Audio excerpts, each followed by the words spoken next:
because it further slows down my connectivity. So I hope you understand. Is that okay with you?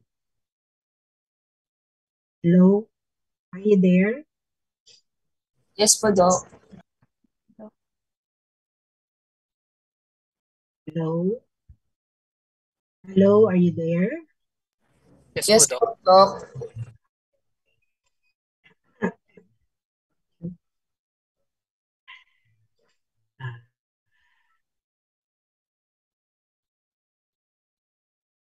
Just share with you my slide first. Can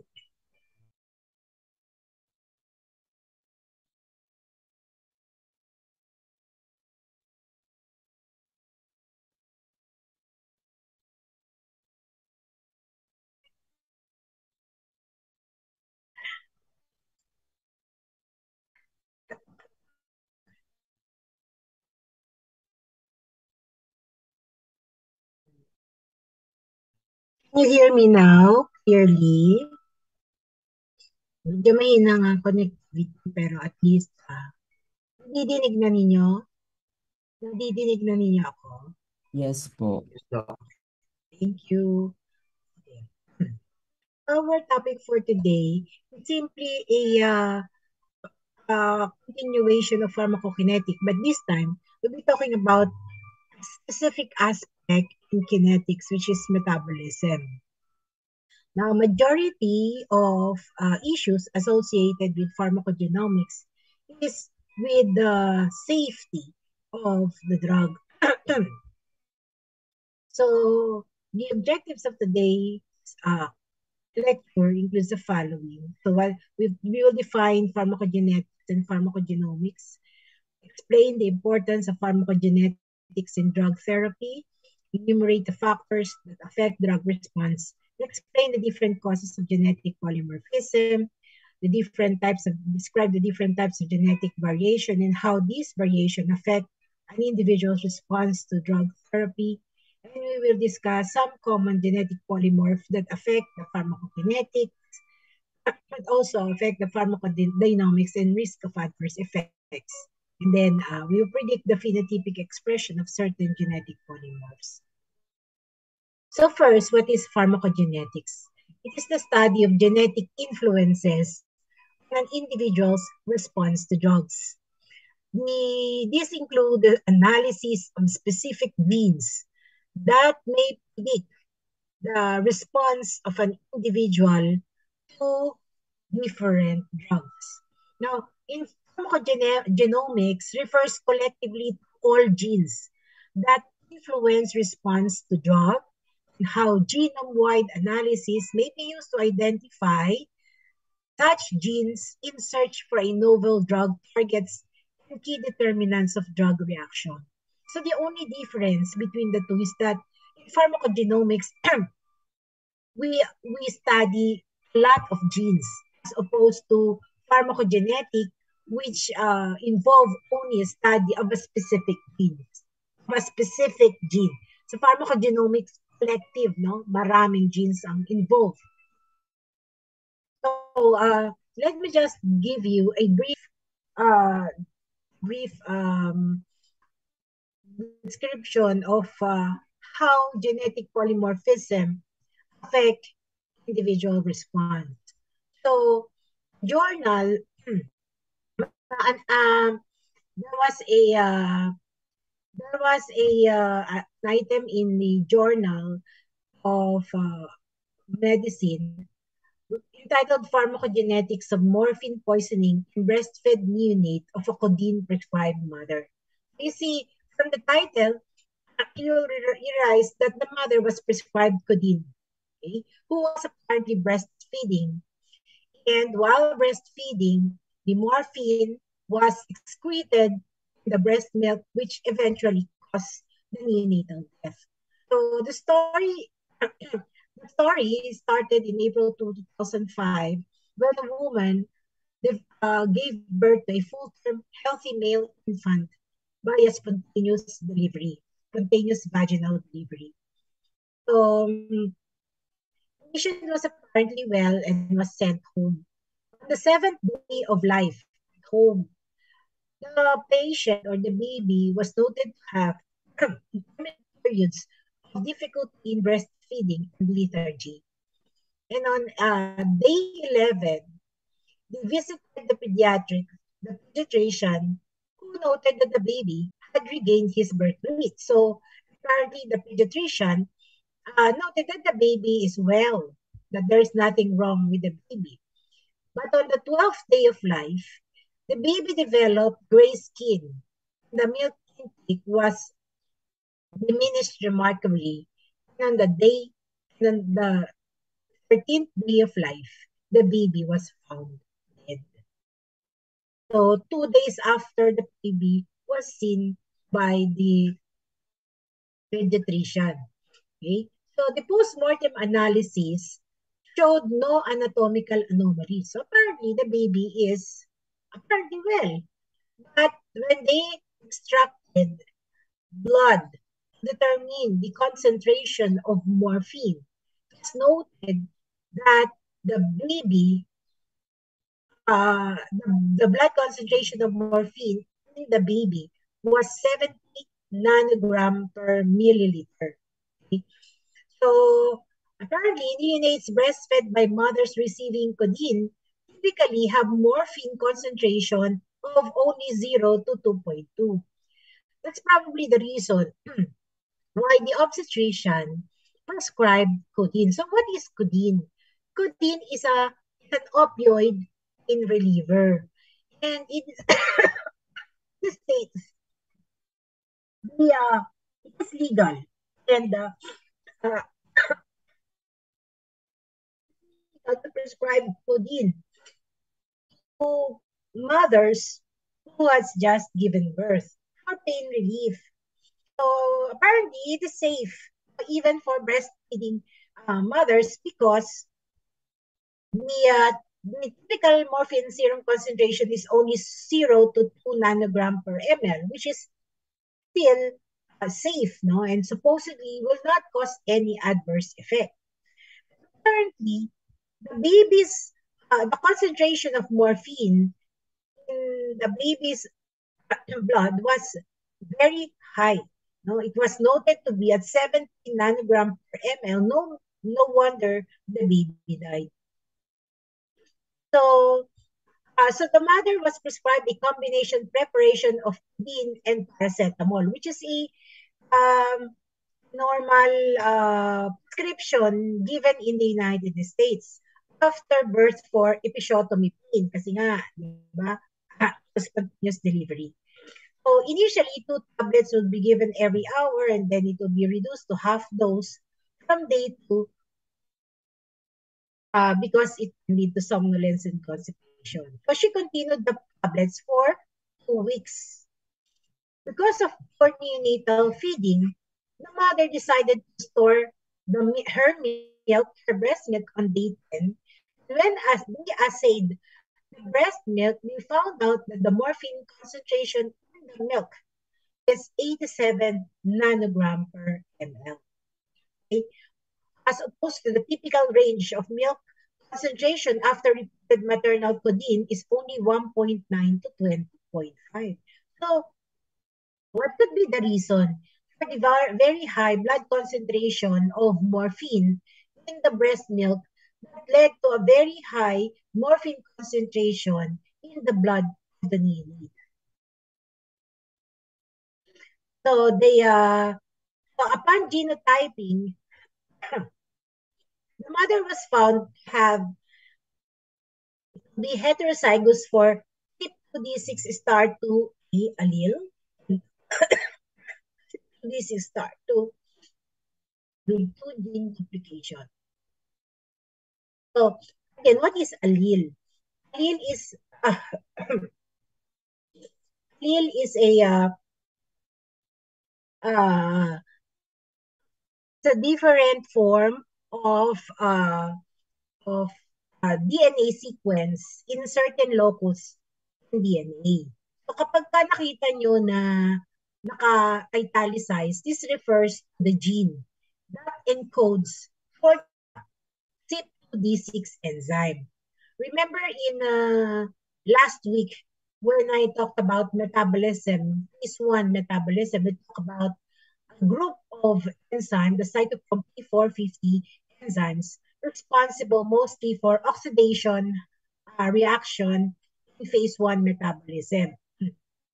So the CYP2D6 star 2A allele are the genes, no, that encode for that particular enzyme, the CYP2D6.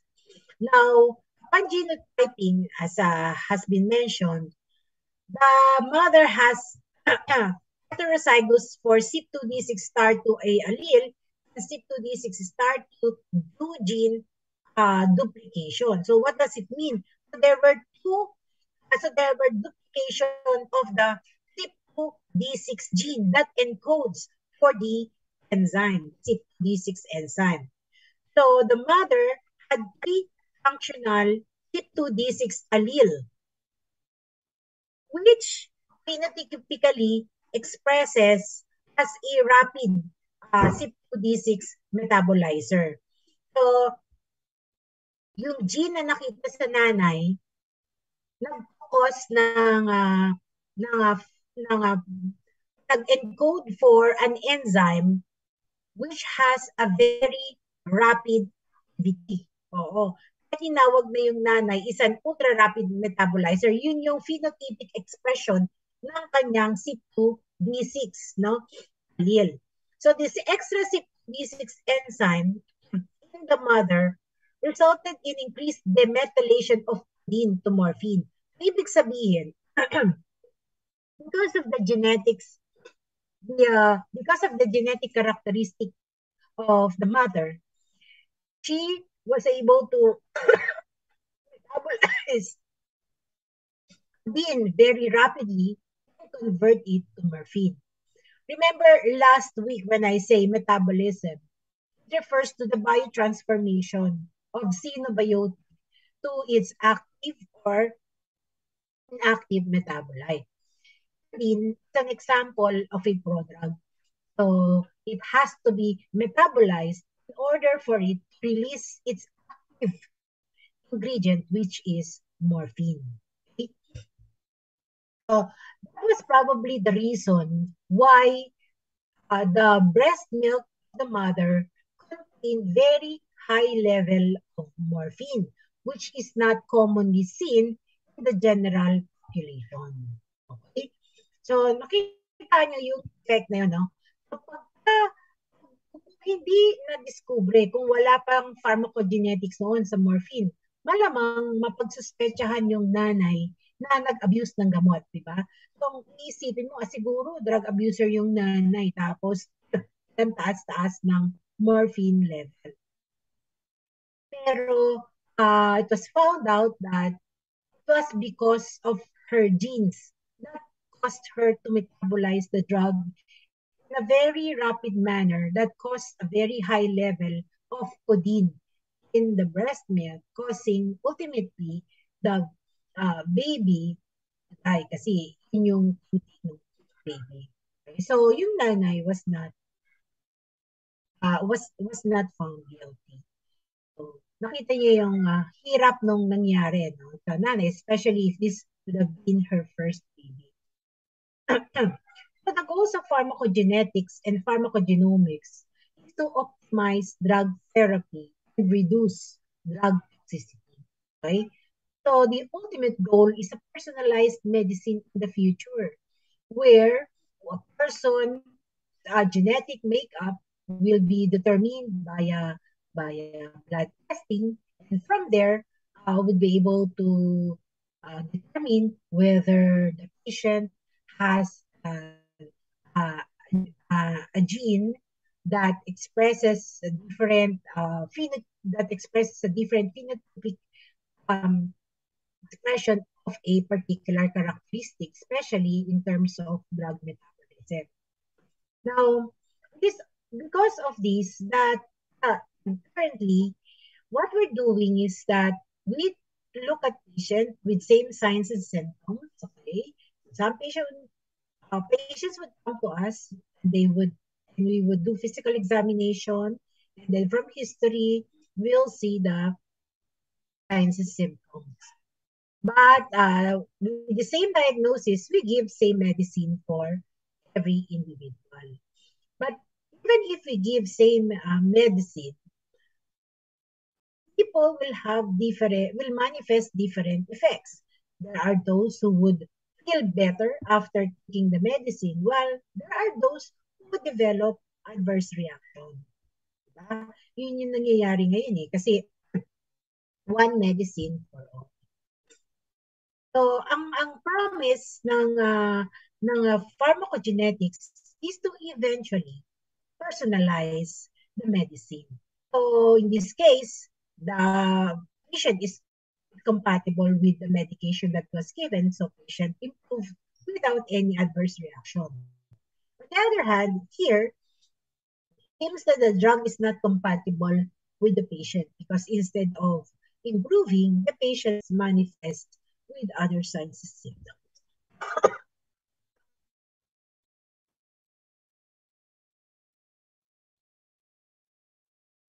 So, aside from genes, there are also several factors that may cause variation in drug response. So, pwede rin sa gender, meron yung mga kung babae, meron silang certain genes na nag-cause ng slow metabolism. Example na lang yan, yung alcohol metabolism. Don't you know that males would metabolize alcohol more rapidly than females? Diba?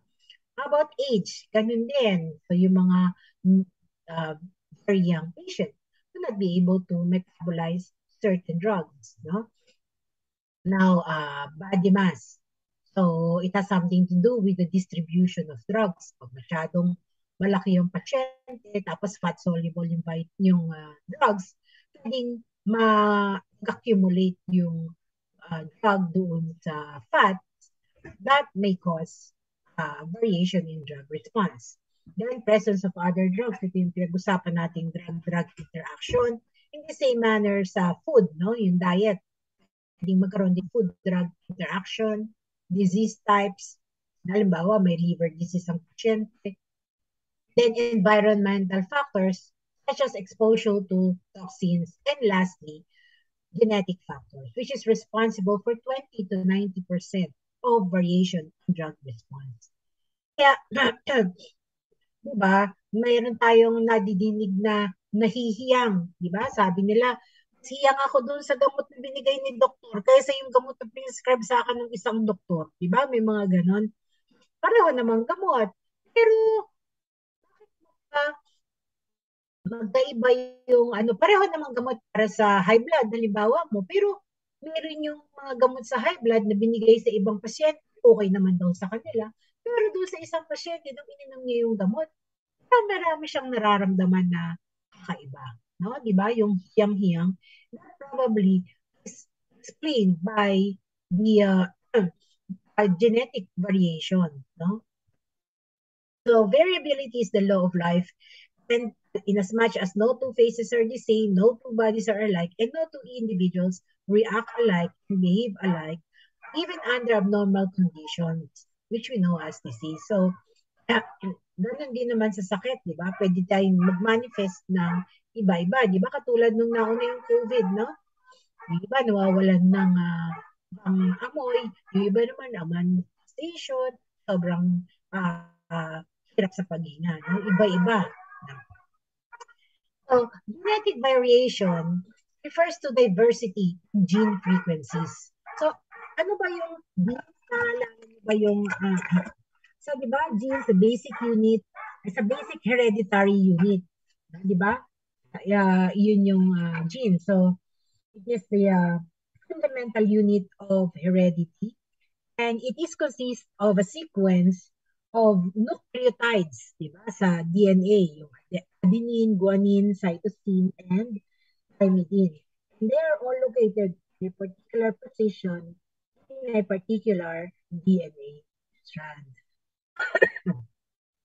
Now, differences DNA sequence within the genome of individuals in population causes genetic variation. And this may take place naturally in the human genome. So ito are the footprints of errors or mistakes that occur in the DNA during replication, which can be induced by external agents such as viruses and chemical mutagen. So yung error, yun yung tinatawag natin nagkaroon ng mutation. No? The mutation may be brought about by alteration in the nucleotide sequence within a certain locus in the DNA. So yan nga, yan. No? Ang ultimate source ng genetic variation ay mutation. Pangalawa, sexual reproduction. Siyempre, diba, we all know that during mga during reproduction, we get genes from the mother and the father, tapos ito yung magko-combine. So, doon na-alter yung genetic makeup nung offspring. And lastly, yung genetic drift na tinatawag.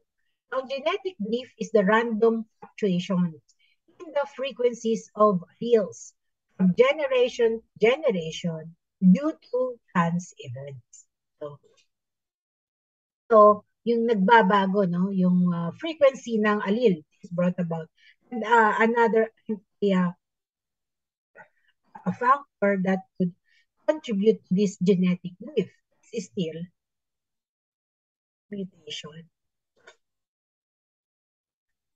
So when you say genetic polymorphism, it is the occurrence of multiple alleles at a locus. Kumbaga, iba-ibang addition, no? Parang ng allele at a locus, where at least two alleles occur at a frequency of at least 1% the human population. So, ano-ano ba yung types ng genetic variation? Ang pinaka-common is single nucleotide change. No? A schematic illustration of single nucleotide polymorphism or nucleotide substitution o kaya insertion or deletion. Yan yung single nucleotide change. So, po pwedeng ang nagbago, no? Yung nucleotide, di ba? Ang nucleotide, yan yung DNA sequence, ito siya, no? So, pag sinabi mong single nucleotide substitution or polymorphism, yung isang nucleotide nababago. So, imbes na, bawa mo, yung normal gene is TAG, nakapalitan yung G ng A. So, single nucleotide substitution. Meron naman single nucleotide insertion. So, kumbaga, normal niya, CCG, AG, CAA. Pero, so, nag-insert ka ng isang nucleotide. Yan. Yung isa naman, yung deletion. Natatanggal yung isang nucleotide. So, pagka ganyan, nagkakaroon ng addition, nagkakaroon ng deletion, o kaya substitution, it could be read differently. And this could lead to a different gene that would express a different protein, could lead to an altered enzymatic activity. So ito yung mga DNA bases natin yung complementary base pairs. So yung C magbabind sa G, yung T sa A, yan yung complementary. So other types of genetic variation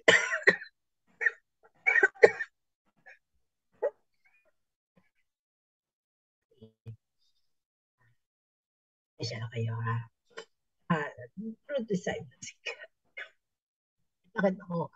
Kaso lang, we have to continue with our lecture. No? So, another type of genetic variation aside from the single nucleotide polymorphism, yung natawag nating tandem repeat.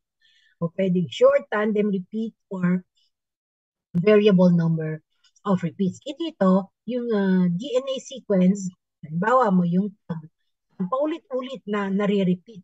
And because of that, na-alter yung amino acid na ni-encode. At pag na-alter yung amino acid, it could lead to abnormal protein. No? Ganun din, pag variable number of tandem repeats, ito naman, yung parang mas mahaba, parang buong sentence, yung paulit-ulit na lumalabas doon sa kanyang sequence. Yan. Yan yung mga sources ng genetic variation. Meron din yung mga short indels. So, nagkakaroon ng insertions or deletions. Natatanggal yung deletion. Ito, katulad ito, nagtatanggal 6 nucleotide sequence. No? Mararami. Mas maraming mas maraming abnormality. Yung single nucleotide polymorph, yun nga yung pinaka-common na cause ng genetic variation. No? Itong mga genetic variations na malalaking sequence ang natatanggal o nadadagdag, yan ang nagkukos ng iba pang genetic disorders. No? Normality. Okay? Yan. No, pagka sinabi natin point mutation, okay, pag sinabi mong silent, it has no effect on the protein sequence. Okay? Pagka sinabi mong point mutation, may isa ka lang na na-alter na nucleotide. So dito ito yung normal, no? So because of mutation, mapapansin nyo dito sa codon na to, nakikita mo imbis na GTA, naging GTP. Okay? Na-alter yung isang nucleotide. So, pero, despite that, it still encodes for the same amino acid. So, kaya yung tinatawag mong silent, no? Kasi kahit na nagkaroon ng alteration, wala namang nabago sa amino acid na na-encode. Pag sinabi mo namang missense, okay? So, nagkakaroon ng amino acid substitution. Like for example, dito, supposedly, dito sa protein na to, ang pangatlong amino acid is proline. But because of mutation, this nucleotide, imbes na cytosine, naging adenine siya, it express a different amino acid. Imbes na proline, threonine. So, nababago. No? Nagkakaroon ng bagong amino acid. That could lead to different protein. Pag sinabi namang nonsense, we substitute lead to a stop codon. So, halimbawa mo ito. Dito naman nagkaroon ng alteration, single nucleotide, point mutation dito sa last codon na to. Imbis na cytosine, napalitan ng guanine. So, supposedly, this codon would encode for an amino acid tyrosine. Pero dahil napalitan yung cytosine ng guanine, hindi siyang stop codon. So nag-stop yung amino acid sequence dito. Ayan. Kaya tinawag mo nonsense.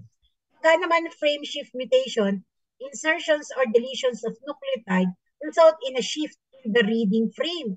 Ito, di ba? ACC, GTA. Ito, yung dalawang nucleotide dito napalitan. Imbis na TA, naging CC. Okay? So, GCC, tapos, so, natanggal yung TA, so, na-move yung nucleotide. No? So, nawala yung TA, kaya nag-move yung cytosine kasama ng guanine. So, guanine, cytosine. Okay, walang problema, valine pa rin yun. Pero yung sumunod na, CTA na, ng CTA. So, iba na to. So, the rest of the amino acid is altered. Okay? So, this lead in just protein sequence encoded by the DNA. At yun yung dahilan kung bakit nagkakaroon ng different phenotypic expression because of alteration in this series of nucleotide and DNA locus. So again, the single nucleotide polymorphism is the most common variation. It occurs when one nucleotide base pair replaces another. Pwede na nga ang silent naman eh, so walang mababago. Pero pwede rin maging stop codon siya o kaya altered amino acid. The nucleotide substitution may result in two possible allele. So, the wild type allele, which is the allele that is more commonly occurring in the population, or the original sequence. o pwede naman magkaroon na ng variant allele na bago na talaga, which is the alternative allele. So this may result in amino acid substitution referred to as non-synonymous. So ito yun, no? Single nucleotide. Yan lang ang nabago. Yan. So ano maging effect ng itong mga genetic variations na to? So this different genetic variation may affect the pharmacokinetics, specifically yung metabolism of the drug. So let's take for example the metabolizing enzyme in phase 1.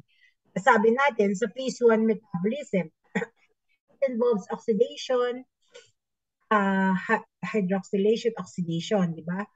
Oxidation reduction. And most enzymes involved in phase 1 include the cytochrome P450 superfamily of lysol enzymes. There are 57 known cytochrome P enzymes in human, and 42 are involved in metabolism of exogenous synabiotic and endogenous substances. So significant inter-individual variability in the enzyme exists due to induction, inhibition, and genetic inheritance. Sabi natin, bakit nagbabago yung activity ng enzyme? Ting na-induce kasi, di ba sabi natin, an example of a drug-drug interaction would be that a certain drug would induce the activity of the metabolizing enzyme that causes faster metabolism of another drug. Meron naman yung enzyme inhibition. There are drugs that would inhibit activity of the metabolizing enzyme that will inhibit metabolism of another drug. Diba? Yun sinabi natin. Lastly, ito ang genetic inheritance. See, because of alteration in the gene sequence, this lead to an abnormal expression of amino acid that lead to abnormal protein, leading to possible induction or inhibition or reduced activity of the enzyme. So let's take for example the CYP2D6 enzyme. This enzyme contains 100 gene variants. 120 alleles. Pag sinabi mo 120 alleles, yun yung variation, ganun kadami, di ba? So, phenotypes nito, so ito genotype, no? So, yung gene, single nucleotide yan, iba-iba yung nucleotide na alter, yan, kaya magkakaiba yung allele. Yung phenotype, yun yung expression. So, how would that alteration in the gene affect its activity? Kasi yung kanyang phenotypic expression. So, pag sinabi mong wild type, yung phenotype, ibig sabihin yung enzyme activity niya, it's just the same as the general population, kaya tinatawag natin normal enzyme activity. At ang wild type is the CYP2D6 star 1 allele. Ito yung allele na makakaroon ng normal activity. However, there are those who are extensive metabolizer. Ang mga extensive metabolizer, they contain 2 functional alleles. Okay? So they contain, ang kanilang gene is the CYP2D6 star 2. Okay? Pwedeng ma-duplicate o ma-amplify. So pagka marami siyang ganitong gene, na-amplify yung activity noong enzyme. Kaya natatawag silang extensive metabolizer. Pero naman din ultra-rapid metabolizer. So, yung tao is a carrier of multiple copies of functional alleles. So, napakadami niyang mga active, marami siyang mga alleles that lead to the phenotypic expression of ultra-rapid metabolizer. Tsaka yung mga poor metabolizers naman, it carries to non-functional. So, pagka sinabing non-functional, ang phenotypic expression niyan, enzyme bumabagal. So, at then yung CYP2D6 star 4 and CYP2D6 star 5, which is gene deletion. Ito,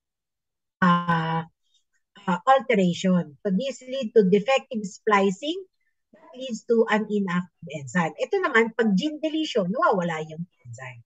And then, meron din tatawag na intermediate metabolizer. So, meron siyang non-functional, meron din siyang, meron siyang one allele na may diminished activity. So medyo mas mabagal yung activity ng enzyme niya compared sa wild type, pero hindi kasing bagal na mga poor metabolizer. So these are some of the substrates of CYP2D6.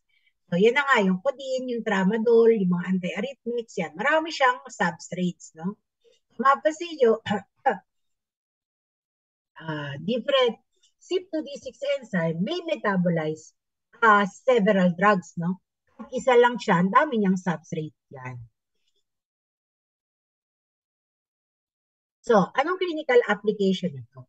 Yung codeine, tramadol, hydrocodone, oxycodone, these are all opioid analgesic. So, ginagamit sila for pain relief. So, normally, they are metabolized in the liver, syempre, kung taken orally, karaniwan naman to ay taken orally, in the liver, di ba sabi natin, pagka sinwalo mo, ma-absorb sa small intestine, and the blood flow will go directly to the liver via the portal circulation. Sabi natin, pag napunta siya sa liver, the liver can extract some of the drug and metabolize it. In case of these drugs, okay, the liver CYP2D6 enzyme will provide the metabolic pathway for these drugs. And the metabolism could lead to the development of active metabolites like morphine, methyl tramadol, hydromorphone, oxymorphone. So, especially itong codeine, no? Yung codeine, kailangan ma-act ng CYP2D6 para ma-release yung morphine, which is active metabolite. Ito yung nagkukos ng pain relief brought about by codeine. So, dun sa kaso kanina na present sa unang-una, seems that the mother is an ultra-rapid metabolizer. No? So, ultra-rapid in a sense na masyadong active yung, masyadong mabilis yung activity nitong CYP2D6 enzyme that cause the rapid metabolism of codeine to morphine. Okay? Kaya ang taas ng blood level and even yung level ng morphine sa breast milk. Currently, doon din siya na-distribute and ultimately, pwede siyang ma-excrete sa breast milk na nasasalo naman ng baby. Kaya yung baby, nakukuha niya yung morphine. Kaya ang taas ng level ng metabolite doon sa baby. No wonder the baby died. Diba? Kasi nag-accumulate yun na hindi kasi na-excrete na mabilis ng baby. Kasi di ba sinabi natin, one of the factors that modify excretion of drugs is age. And in case of newborns, their excretory capacity may be not as much as that of an adult. That leads to the accumulation of drug in their body that ultimately cause adverse reactions. So, sinabi natin poor metabolizers will have impaired metabolism of drug substrate. Now, if a substrate is a prodrug, ano ba sinabi natin? Prodrug, di ba? Pagka prodrug, yung parent drug is still active. So, it has to undergo biotransformation in order for it to be activated. So, in case of a poor metabolizer of a prodrug, the person may not be able to convert that drug into its active form. So, anong mangyayari? Reduced effect or no effect at all. The example of drugs are codeine, tramadol, and tamoxifen. In short, pagka poor metabolizer ka, yung codeine hindi nako-convert sa morphine. Yung tramadol, hindi siya nako-convert sa desmethyl tramadol that says it's pain relief. Ganon din yung tamoxifen. Now, if a substrate is already active, pero halimbawa mo naman yung gamot, active na, hindi siya prodrug, active na siya as is. The poor metabolizers will develop toxicity to the drug kasi hindi niya makiklear. Oo. Nakuha niyo yun? Diba? So, yun yung difference ng prodrug sa active drug. Pag prodrug, kailangan siyang i-metabolize para ma-release yung kanyang ingredient that will lead to its therapeutic effect. So, kung metabolizer ka, noong prodrug, it may lead to no effect, reduced effect. But, if the drug is an active drug, you are a poor metabolizer, the patient may develop toxicity. Kasi the patient will not be able to metabolize the active drug. Ma-retain yung activity ng active drug sa katawan. Hindi siya ma-metabolize, hindi siya ma-eliminate, hindi siya ma-excrete. So that could lead to toxicity. Okay? So drug interaction with agents that further inhibit the activity of the drug may further increase the toxicity. Paano yan? Kung halimbawa mo, meron pa siyang iniinom na ibang gamot that would further inhibit the activity of the enzyme. So lalo na, the toxicity would be greater. The ultra-rapid metabolizer and the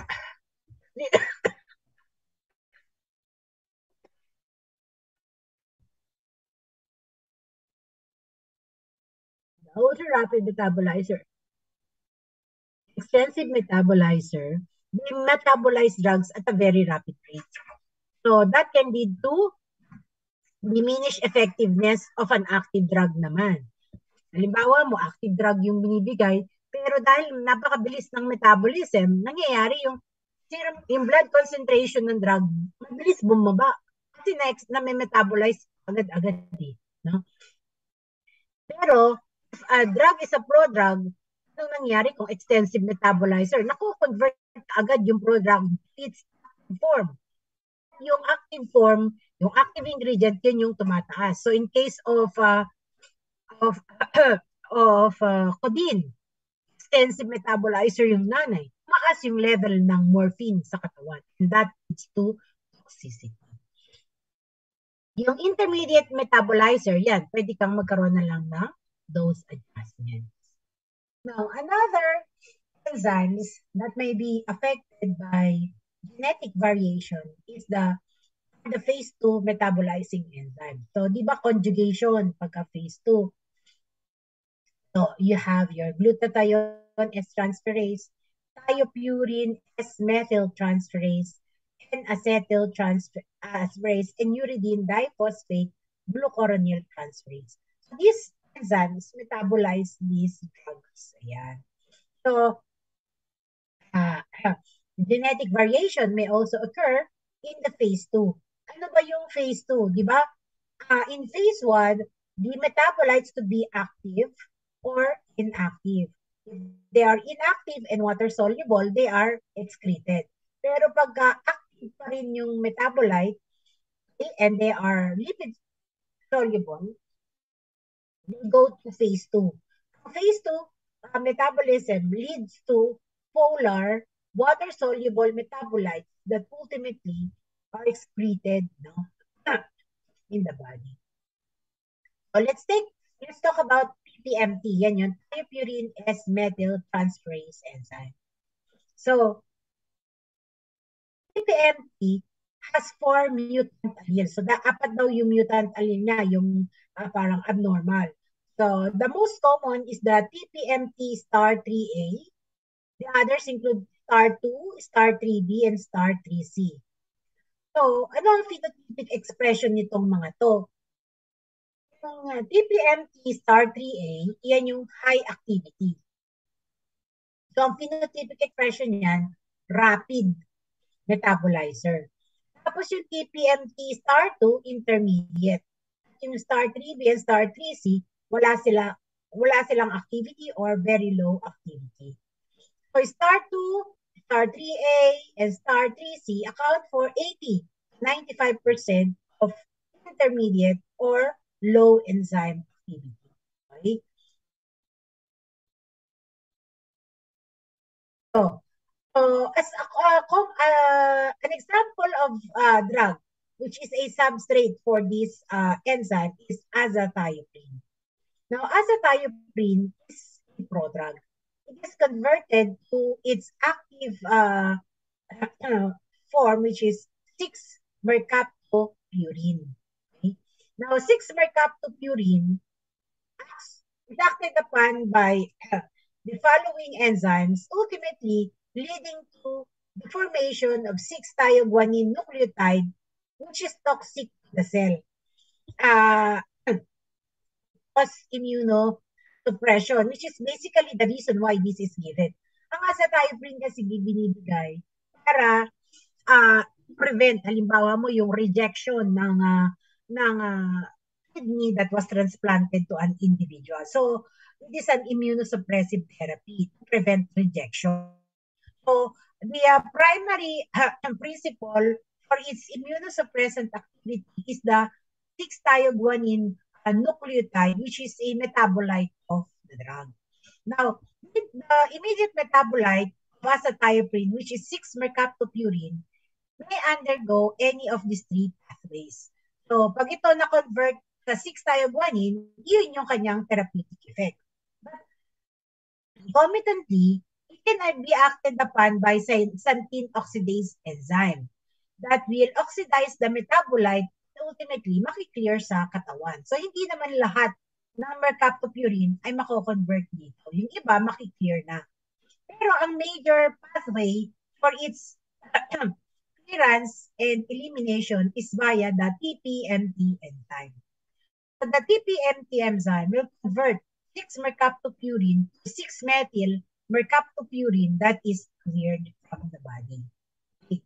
So, kung halimbawa, rapid metabolizer to. So, rapid ang activity ng TPMT. Anong mangyayari? So, mas marami sa 6-mercaptopurine makiklear sa katawan. No? So, pagka rapid metabolizer siya, rapid ang activity ng TPMT, yung azathioprine, kukunti yung kanyang magiging therapeutic effect. Why?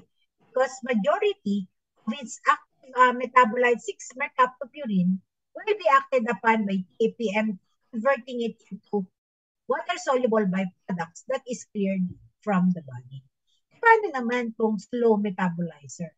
Kung slow metabolizer naman yung pasyente, di konti lang yung mamimetabolize. Hindi siya kaagad-agad makiklear sa katawan.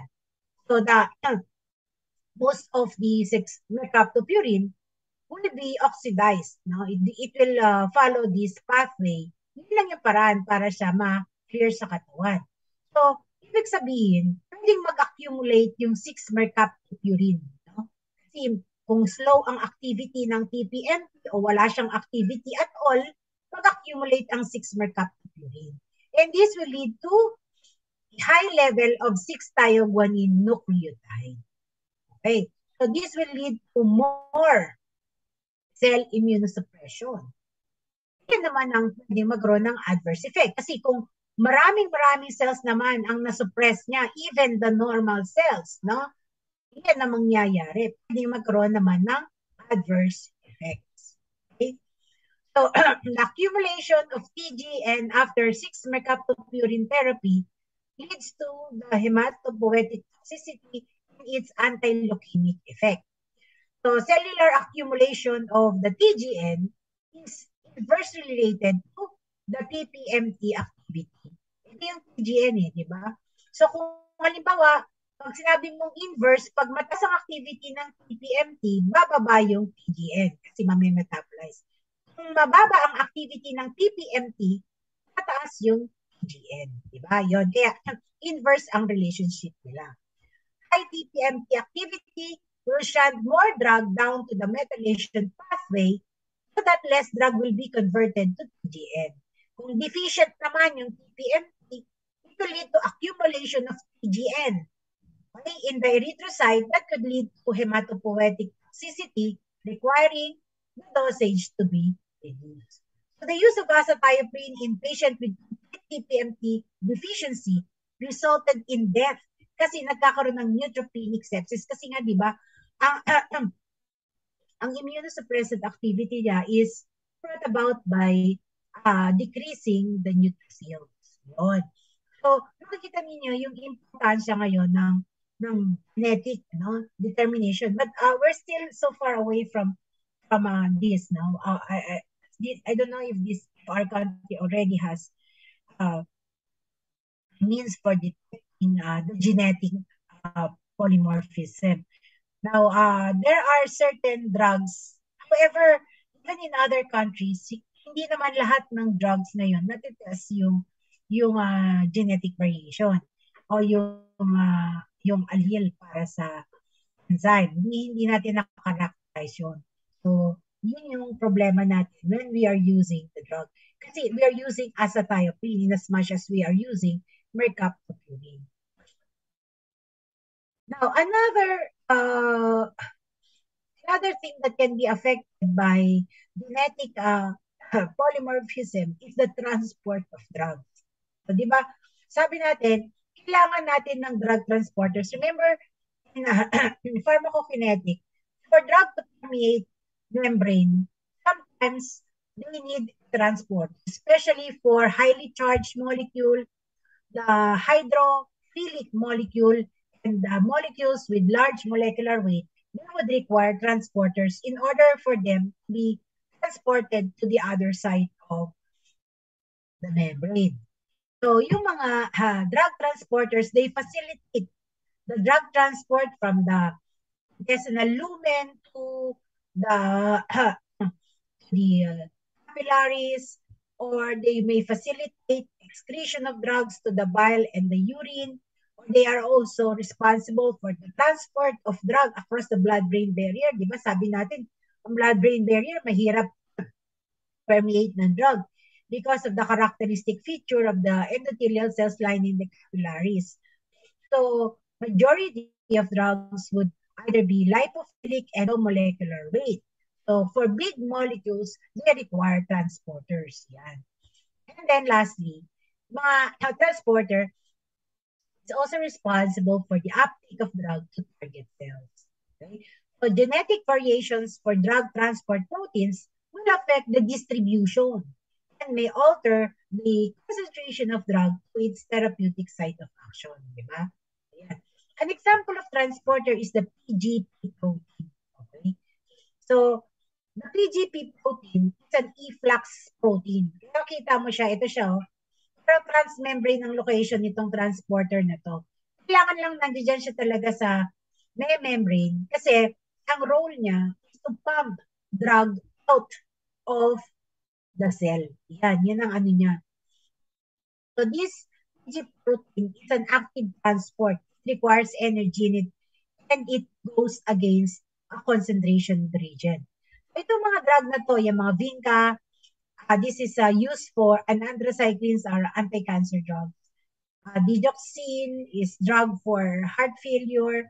Then itong protease inhibitor for HIV. Cyclosporine is also an immunosuppressant, dexamethasone steroid. So itong mga to, they could easily diffuse through the plasma membrane.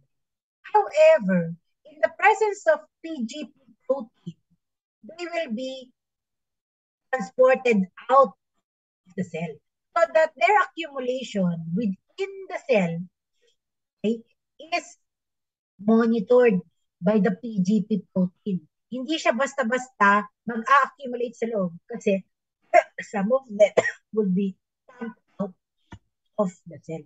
Kaya ito rin, in case of cancer chemotherapy, ito yung nagiging dahilan ng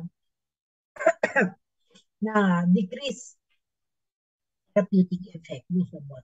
Kasi imbis na mapunta sa loob ng cell to exert its therapeutic effect, napapump out ng PGP protein.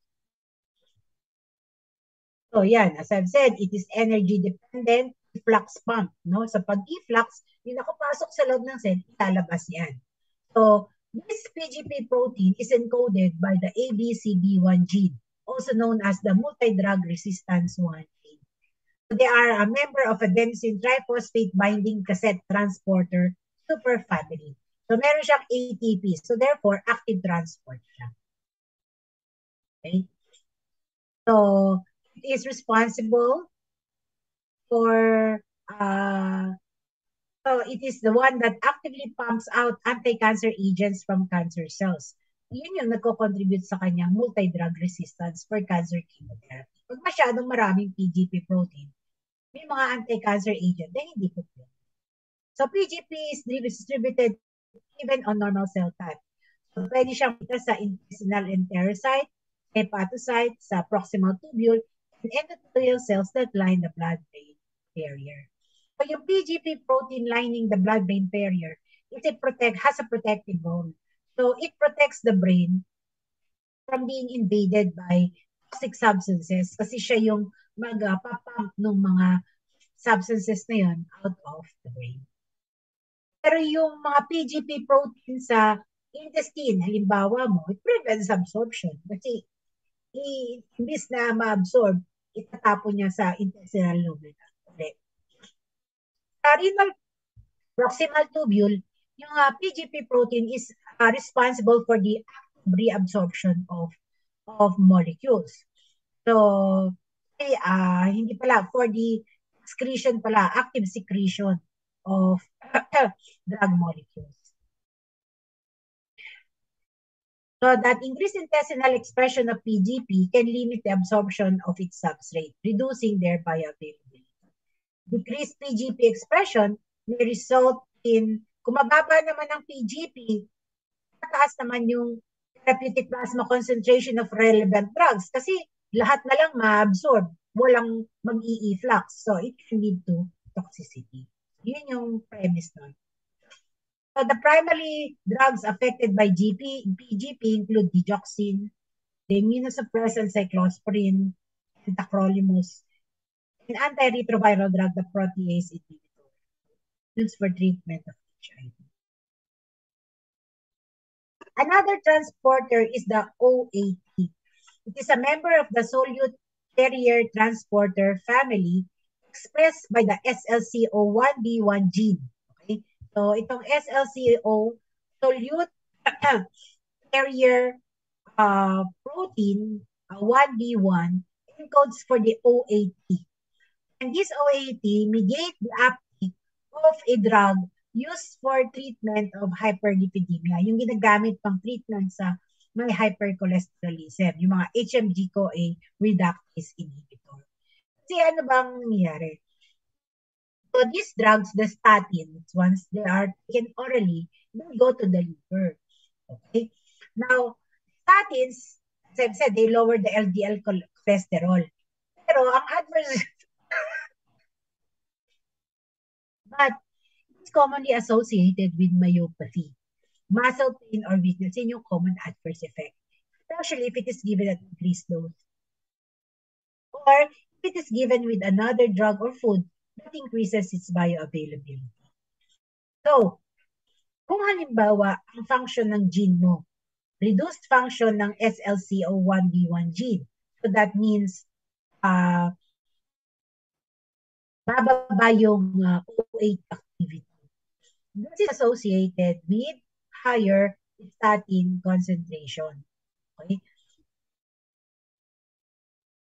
Statins are actively transported to the liver via a transport system that is dependent on the gene. Okay? SLCO1B1. The most common genetic variation are the haplotype star 1A, 1B star 5, and 1,5A.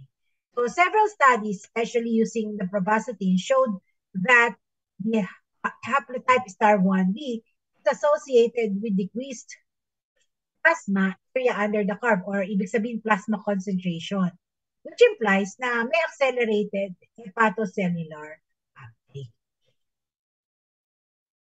So again, ano ang role ng OAT?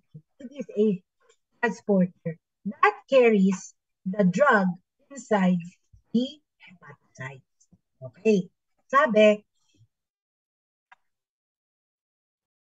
so they are actively transported to the liver.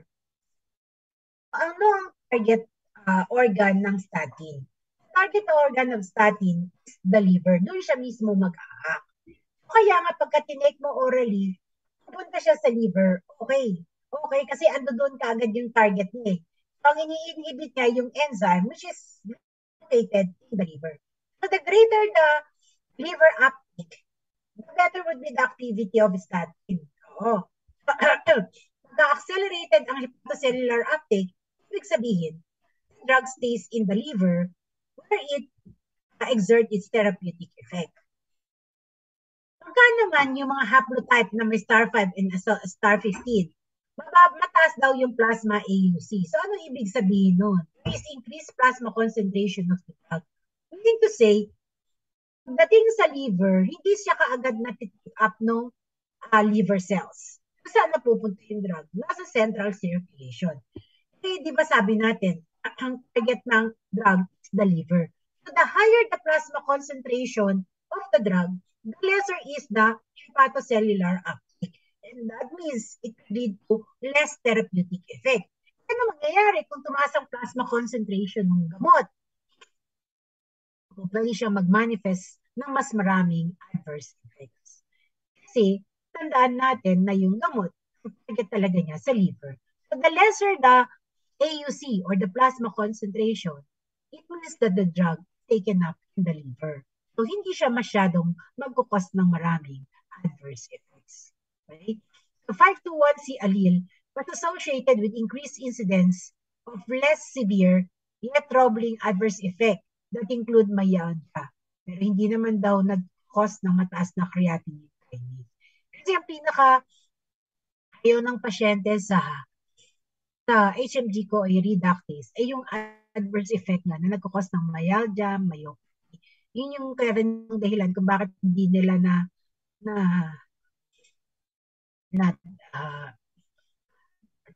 they could not handle the adverse effect. Yan. Okay.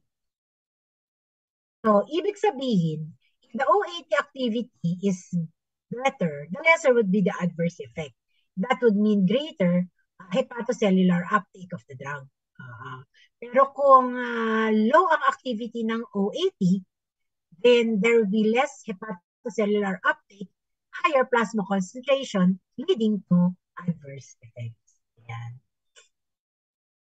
And there are polymorphism that involve the drug target. So yung isa, yung polymorphism that involve the enzymes for metabolism, polymorphism that involves the distribution, that affects the distribution through the transporters, and then the polymorphisms in drug targets. Remember, pharmacodynamics discuss sa inyo na drugs may act on targets. And drug targets could be the receptors, could be the enzyme, or there could be the cellular structures. Diba? So most commonly, they act on receptor. An example of a receptor is the beta-1 adrenergic receptor. The gene responsible for its expression is the ADRB1 gene.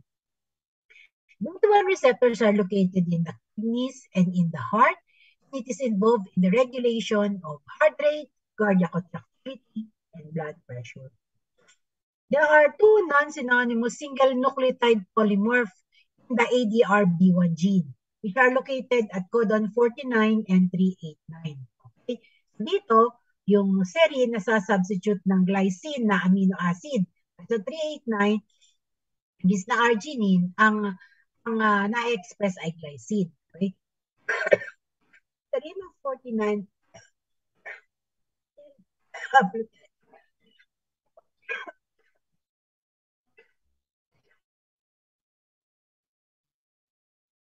serine 49 and arginine 389 haplotype is associated with increased risk for death among patients with coronary heart disease.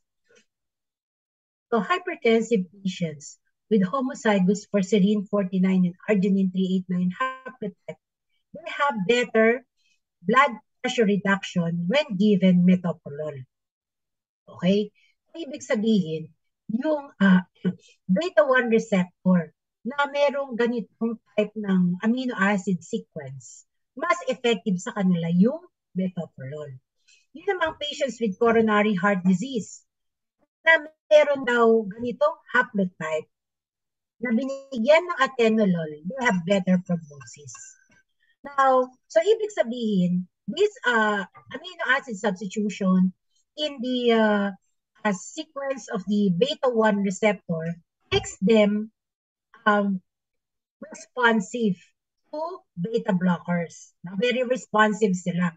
So, maganda yung effect ng mga beta blockers sa kanila. Pagka ganun yung characteristic ng genotype ng amino acid sequence ng beta-1 receptor. Remember, ang mga receptors, they are made up of proteins. And proteins are made up of amino acid. So kapag mayroong ganitong amino acid doon sa kanyang protein, hindi ibig sabihin, mas responsive yung receptor sa effect ng mga beta blocker. Pero yung mga pasyente daw na may heart failure, na ang genotype arginine 389, imbis na serine 49, arginine 389 genotype. They are associated with greater improvement in left ventricular ejection fraction when given carvedilol and metoprolol. So far, yun pa lang yung nakikita nila in terms of the genetic polymorph involving the beta-1 receptors. So kapag nag-alter ng pag nagkaroon ng single nucleotide polymorph that leads to alteration in amino acid sequence of the of the proteins in the receptor, parang mas maganda yon, no? Mas maganda yung response nila with beta blocker. So dapat i-treat mo sila ng beta blocker. Kasi sila rin yung mga haplotype na mataas ang risk for death. Kaya mas mabuti i-treat mo sila kasi responsive naman sila. Ayan. Yan yung pinaka-effect mo. Tapos ito naman. Another target of drug action is the enzyme. Yun yung sa receptor, yung sa enzyme. So the target of warfarin is the enzyme vitamin K epoxide reductase enzyme. Okay? So this vitamin K epoxide reductase is the one that causes the reduction of vitamin K. Okay? The vitamin K epoxide reductase is the one that reduces the oxidized vitamin K into reduced vitamin K. Now, the reduced vitamin K is the one that that is needed for carboxylation of coagulation factors, no? So, yung kailangan, may tinatawag tayo mga vitamin K dependent clotting factors, di ba? 2, 7, 9, and 10. So, para kasi ma-activate yung mga factors na yun, kailangan nila ng reduced vitamin K. Now, yung ginagawa ng warfarin is that inhibit the enzyme. Okay? Bakit kaya inhibit yung enzyme? Inhibition of the vitamin K epoxide reductase, ano mangyayari? It will prevent the activation of the clotting factor. Oh. So, kaya tinatawag mo sila na anti-coagulant. Yung warfarin, anti-coagulant. Kasi pine-prevent nila yung activity ng mga coagulation factor. Yun yung therapeutic effect niya. Okay? Again, you have a warfarin that inhibits the vitamin K epoxide reductase enzyme necessary for the reduction of oxidized vitamin K. The reduced vitamin K is necessary for activation of coagulation factor. So when warfarin acts on Vicor, it inhibits that enzyme, preventing the reduction of vitamin K. So there is less vitamin K available for activation of procymogen. Ayan. So, Vicor C1 is the gene that encodes for the warfarin-sensitive component of the vitamin K epoxide enzyme. Mutation in Vicor C1 causes the rare case of warfarin resistance. Okay? Ibig sabihin ng warfarin resistance, pag nagkaroon daw ng mutation in this particular gene, causes the drug to be less effective. Kasi hindi masyadong makapit doon sa vitamin K epoxide reductase. So yung GG genotype causes for low sensitivity. AG genotype, intermediate sensitivity. Pero pagka AA ang genotype, very sensitive naman. So walang problema dito. Highly sensitive sa warfarin. So kapag ka GG ang genotype, very low sensitivity of the Vicor enzyme for warfarin. Kaya nagkakaroon ng tinatawag mong warfarin resistance. Now, another aspect in terms of genetic polymorphism involving warfarin is its metabolism. So warfarin metabolism is now warfarin metabolism is via the cytochrome P450 enzymes involving CYP2C9 star 2 C2C9 star 3. So these variant alleles, they have reduced enzymatic clearance for warfarin.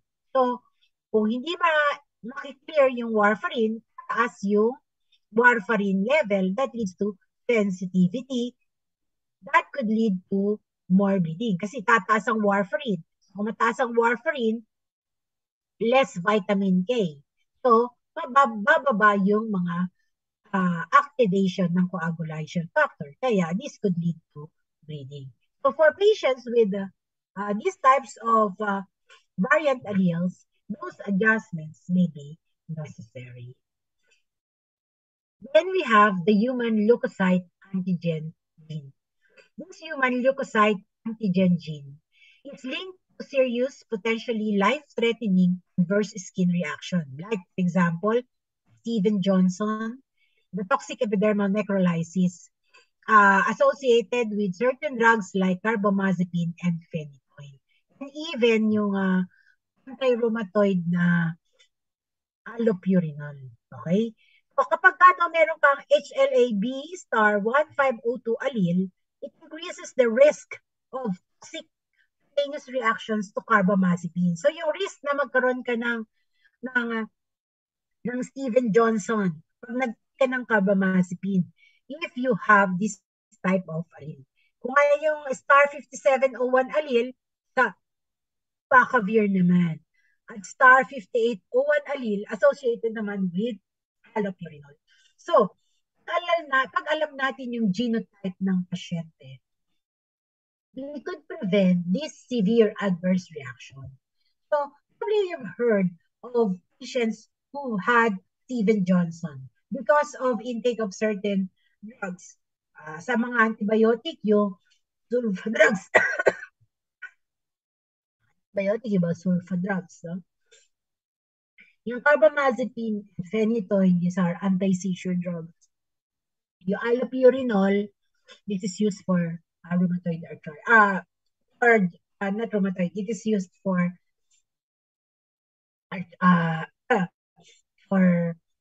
arthritis. So, kung alam mo yung HLA-B ng pasyente, you will be prevented from giving or prescribing these drugs to them. Diba? Kasi pag alam mo, ganito sila, alam mo na, ay hindi pwede silang bigyan ng carbamazepine. So, hanap ka ng ibang gamot. And then with abacavir. Abacavir is used for treatment of HIV.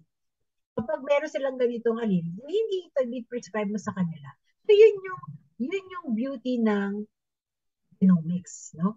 You will be prevented from prescribing drugs that could be toxic to your patient based on their metabolism, their distribution, their target. No? So, yun yung those are the important things that we have to remember. So now, pagka may dumating sa inyo, pasyente, sabihin, hindi naman ako hiyang sa gamot ni doktor. Mag-isip ka, baka meron siyang genetic polymorph. Ngayon nga lang, ang problema natin, we do not have a way to determine the genetic makeup. Yun. Until such time, that is genetic testing would be available, then that's the time we can will be able to exercise the personalized medicine. Okay? Hopefully, it will improve a patient response to therapy and reduce adverse drug reactions. So, do you have any questions or clarifications? Now, for further readings, you may want to read Katsung on pharmacogenomics. Okay? Katsung, ang kanyang pharmacogenomic aspect, okay, may lang naman, ha? Sa akin, hindi naman importante na memorize mo. Hindi mo kailangan i-memorize yung mga alleles, no? Yung CYP2D6 star allele that is responsible for the mutation. Ako nang bahala dun sa allele, no? Pero ang kailangan mo lang is yung reference Sinabing reference na allele, iyan yung wild type, which is the normal, supposedly normal, because yun yung common sa general population. Anyway naman, mapapansin mo na ang reference allele may star 1. Star 1, alam mo na, wild type. Yun yung common. O, yan, ha? So, may makikita ka dito sa would like you to read. Kaya, must read. Ito, ha? Chapter 5 of Tatsum. So, it's only 2, 4, 6, 8, 10, 12, 14 pages only. 14 pages for you to read on. Okay? So, must read yung Tatsum. Questions? Clarifications? Pasensya na kayo. Manghina yung internet dito sa amin, pero at least nakakonect ako. Unlike last week, sobrang late ako sa inyo. Questions? Diyan pa ba kayo? Alright.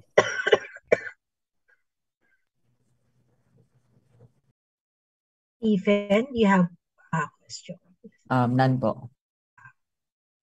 Now, I will give you a short quiz, no? Ang quiz naman, true or false lang, 10 items.